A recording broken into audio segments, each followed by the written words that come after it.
Here's 7 dream journal tips to help you become a better dreamer. Let's face it, if you don't write down your dream, you're likely not going to remember it. So if you're serious about dreaming and working with your dreams, you've got to find a way to record it. So I'm going to give you a few tips to help.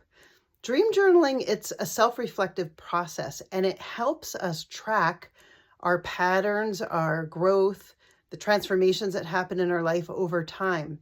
I guarantee you, if you commit to this practice, one day you're going to be able to look back on your dream journal and you're going to be blown away by what you forgot and what you find. So here's tip number 1. Find a way to record your dreams that works for you. You can just use a journal, a pen and paper. You can record into an app. You can record into a device where you speak it and transcribe it later. You can just record it digitally, like right into a computer. Whatever you choose, make sure you have something next to your bed. That way, if you wake up in the middle of the night or early in the morning, you'll be able to quickly grab something to write it down without having to fuss too much or even wake up too much. You might want to go back to sleep.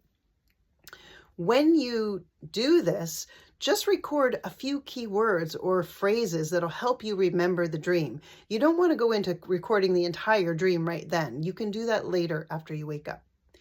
Tip number 2, record your dream with the date and pick a title.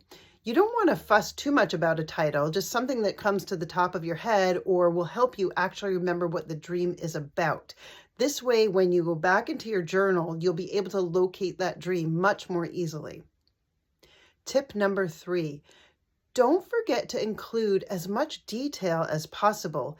Most people forget to include things such as feeling.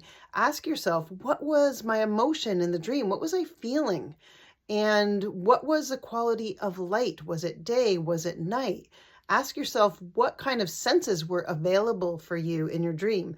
Could you hear? Could you taste? Could you smell something? Could you feel something? All those details will just give you more data and information when you're trying to work with your dream later. So stay tuned for part 2, where I'm going to share more tips. And the best way to stay connected to me and anything related to dreams is to get my link with the newsletter below.